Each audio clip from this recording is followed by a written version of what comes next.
Bon, bah on est sur le chemin pour aller au stage à Dax, Cyril. Ouais. Donc, bah voilà, je voulais te poser quelques questions sur ton combat à venir contre Ilir Latifi à l'UFC London. Est-ce que tu connais un peu cet adversaire? Est-ce que tu as déjà regardé un peu ses combats, tout ça? J'ai pas encore commencé comment dirais-je, à étudier ces combats. On m'a passé une clé USB avec, je crois, 6 ou 7 combats à lui. J'ai vu son combat contre Musashi. Je m'en souviens relativement bien. Je me souviens de ses qualités. C'est un peu un réflexe de toute façon quand on regarde des combattants de sa catégorie. On regarde, on fait toujours attention parce qu'on ne sait jamais ce que l'avenir va nous offrir. Donc, ouais, j'ai regardé son combat contre Musashi avec attention. C'est un combattant robuste, rugueux, euh, qui, euh, qui est dur au mal, qui est agressif et forcément qui a une très très bonne lutte puisqu'il a été titré en lutte. Donc, voilà, je pense que ça va être un combat où il va falloir que je me sorte les doigts du cul et que je sois agressif et que je travaille mon cardio aussi parce que ça va être physique à mon avis. C'est un mec qui est beaucoup plus petit que moi mais qui est plus costaud donc ça va être une épreuve de force à un moment donné. Tu penses qu'une partie du combat pourra se dérouler au sol, justement, comme tu disais, du fait qu'il a été, je crois, il a été champion européen à la DCC, il me semble. A priori, il apprécie beaucoup les clés de talon. J'ai pu voir sur internet. Tu penses que ça pourrait se passer au sol aussi? Je pense que je me voile pas la face. Je vais essayer de rester debout le plus longtemps possible. Mais à un moment donné, ouais, je pense que le combat ira au sol de toute façon. Je vais faire mon possible pour remettre le combat debout. Maintenant, je vais travailler mon sol, je vais travailler ma défense de takedown. Je vais, euh, je vais travailler toutes les éventualités, tous les scénarios. Et le but, c'est d'arriver après le jour J et d'imposer mon style, d'imposer ma morphologie sur mon adversaire. Donc, mais il faut toujours avoir un plan B et avoir un plan C. Donc, voilà. Ok. T'as déjà commencé donc ton camp d'entraînement ou pas encore? Oui, j'ai déjà commencé. Ouais. Ok. J'ai déjà commencé. Là, je suis sur la partie, on va dire, physique, remise à niveau parce que j'ai été out pendant un an suite à ma blessure. Euh, D'ailleurs, un gros merci à Anne-Sophie Miller, qui est une kiné à l'INSEP, qui m'a remis sur pied, littéralement, parce que quand je suis arrivé à l'INSEP, je marchais, on aurait dit que j'avais une jambe de bois, donc c'était chaud. J'avais une grosse déchirure dans le mollet, plus une déchirure dans le tendon d'Achille, et il a fallu 5 mois de rééducation intense pour revenir bien et même mieux qu'avant à la limite parce que j'avais une tendinite qui m'handicapait pendant X temps et là je retrouve une mobilité que j'avais perdue depuis de nombreuses années. D'accord. Là, en termes de préparation physique, est-ce que tu fais des travaux d'haltérophilie, des mouvements de crossfit ou des choses comme ça? Alors je suis pas adepte du CrossFit. C'est peut-être parce que j'ai 40 ans et que je dois faire attention quand même à la machine. Mais voilà, oui, j'ai des exercices poids de corps par exemple, j'utilise le TRX ou les kettlebells mais pas dans un. Je dissocie mon travail cardio de mon travail renforcement musculaire. Alors que le CrossFit, le principe, c'est de travailler les deux en même temps.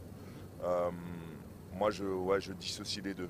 Je travaille mon cardio d'une part et je travaille ma muscu spécifique d'autre part. Je ne mélange pas les deux.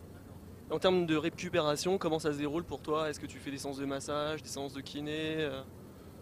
Je travaille, ouais, alors après mes séances de prépa physique, généralement je suis bien fatigué parce que Karim Fala, mon préparateur physique, m'épuise. Donc ouais, j'aime bien me faire masser, massage thaïlandais. D'ailleurs, un grand merci aussi au salon de mon ami Gilles Saraf, euh, qui s'appelle l'Oxiam Spa. et qui est vraiment bien. En tout cas, j'ai vraiment euh, vu les bienfaits d'un massage parce que j'y croyais pas du tout avant. Et maintenant que, comme j'ai dit, comme j'ai 40 ans et qu'il faut que je fasse un peu plus attention à mon corps, j'expérimente un peu, je vais voir d'autres techniques que j'avais jamais utilisées auparavant, notamment les massages, et que ça marche très très bien. Au niveau de la récupération, je récupère beaucoup plus vite des séances dures grâce au massage. Donc ça j'ai essayé, ça marche bien, donc je vais continuer. Et, euh, et puis ouais, non, c'est à peu près tout. Je fais pas de trucs trop excentriques. J'ai ostéo, kiné, voilà. Là, tu parlais donc, tu évoquais ton âge.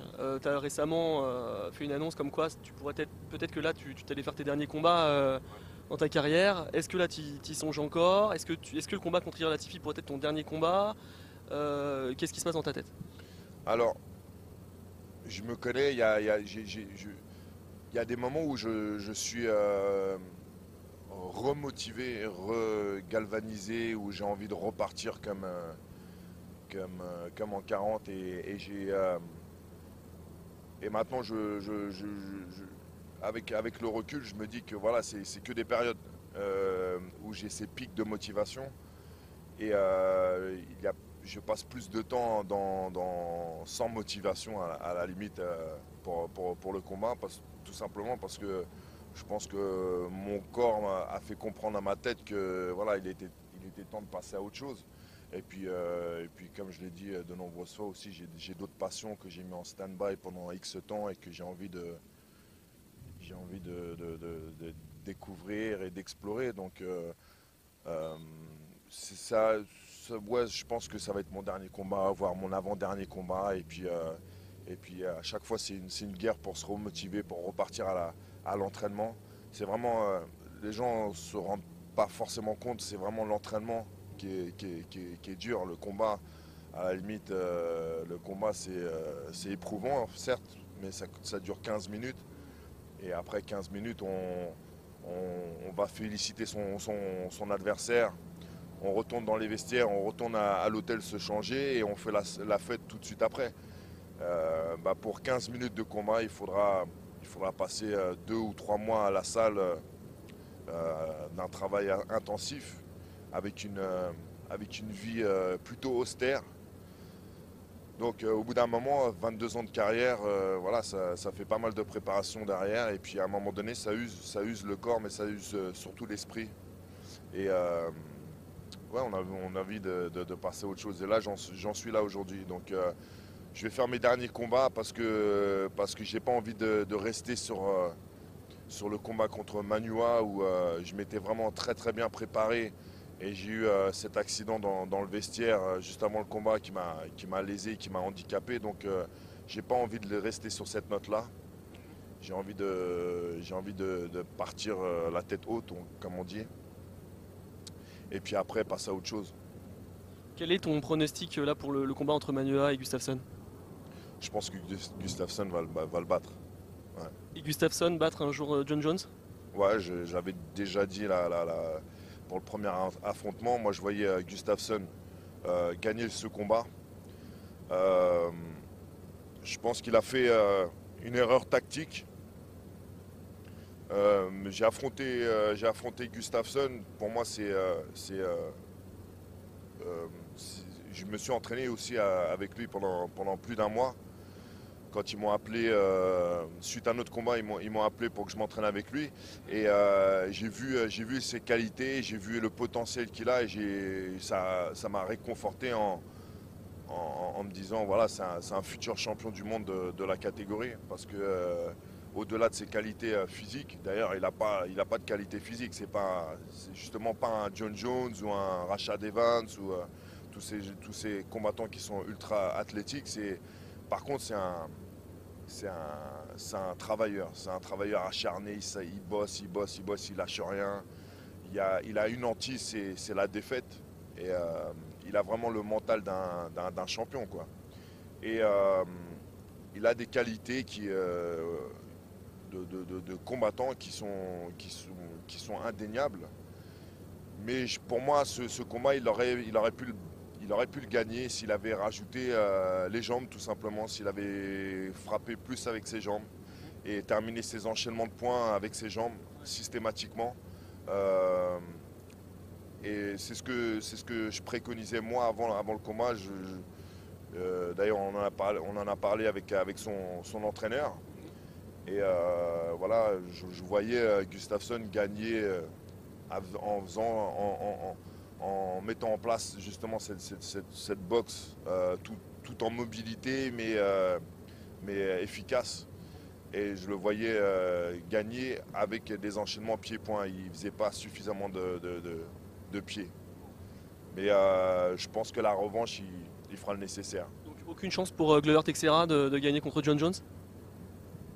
Non. Non, non. Glover, encore une fois, c'est un potentiel extraordinaire. C'est un mec qui est super complet, qui frappe fort, qui est dur au mal, c'est un guerrier. Mais en face de lui, c'est un mec qui est prodigieux, tout simplement, qui est prodigieux et qui est arrivé sur le circuit jeune et qui a tout de suite combattu face aux meilleurs. Donc si on regarde le palmarès des mecs que John Jones a affronté ces 3 dernières années et qu'on compare avec le palmarès de Glover, c'est incomparable. Alors effectivement, il y a un potentiel qui est confirmé, celui de John Jones, qui s'est confirmé et qui a validé son statut de star et de champion, et Glover qui n'a pas encore confirmé. On ne sait pas ce que ça va donner, mais je pense que ça ne va pas suffire. Il va peut-être montrer des belles choses, mais ça ne va pas être suffisant pour inquiéter le champion. Là, pour ton dernier combat à l'UFC, si on devait t'offrir un combat à un combattant, tu sais qui tu voudrais affronter? Ouais, j'ai déjà répondu à cette question. Après, je suis complètement réaliste. Pour avoir le combat mon combat rêvé, il faudrait que j'ai des meilleures performances. Ça serait une revanche contre Shogun au Japon, pour un UFC Japon, ça serait magnifique. Ils ont parlé d'un UFC Japon là cette année, non? Ils prévoient de refaire un retour? Ils parlaient, maintenant il n'y a pas de date définie, donc je ne sais pas si ça va se faire. Et une petite question là sur ta barbe, systématiquement pour tes combats, tu te laisses pousser la barbe, c'est pour l'influx nerveux, c'est une habitude? Non, c'est devenu un rituel. Et puis c'est vrai que quand je suis en préparation, je suis un peu négligé, je m'en bats un peu les steaks comme on dit. Et ouais, je fais plus du tout attention à moi. Je sors habillé n'importe comment.